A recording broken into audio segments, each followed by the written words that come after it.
College Macaafa Qulqulluu Lead Star Theological College oduu gammachiisa.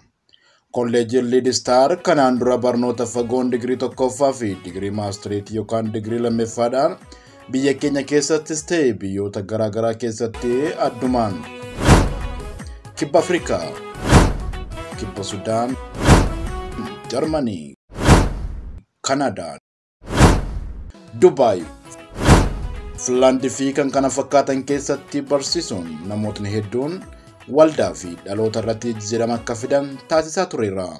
Yeroo ammaa kanas barnoota digirii jalqabaan Theology, Biblical Theology, Mission Addunyaa, World Mission, Geggeessaa Kiristaanaa, Christian Leadership, Misooma Hawaasa, Community Development, Soortuu Gorsituu, Pastoral Counseling, Barnoota Duuka Buutumaa, Discipleship Ministry, Tajaajila Micooliif Dargaggootaa, Children and Youth Ministry, Wangeela Bal'isuu Magaalaa, Urban Mission, Jireenya Maatii fi Gorsaa, Family Life Education and Therapy, Barnoota Amantaa Biraa Wangeela Ga'uu, Interreligious Studies, akkasumas Degree Maastireetaan, Geggeessummaa Masters of Art in Christian Leadership, Theology Macaafa Qulqulluu, Masters of Art in Biblical Theology, Misooma Hawaasa, Masters of Art in Community Development. Akkasumas bara 2015 eegalee biyya keessaa fi biyya alaatti digirii doktoreetaa Doctor of Ministry barsiisa eegaluuf galme eegaleera.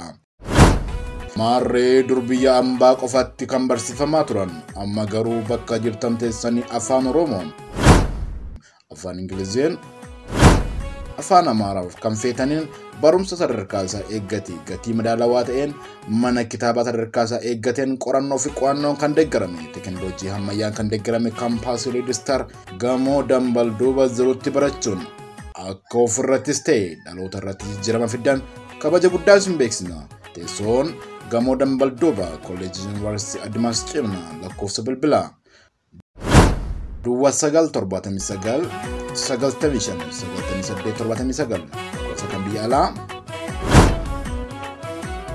plus 97 15 61 85 97 48 irratti bilbiluun galmaa'uu dandeessu. Kolleejjii Macaafa Qulqulluu Lead Star Theological College. Kunoo galata kee galata, galata keeti. Kunoo galata kee galata, galata keeti. Kunoo ilillisee galata, galata keeti.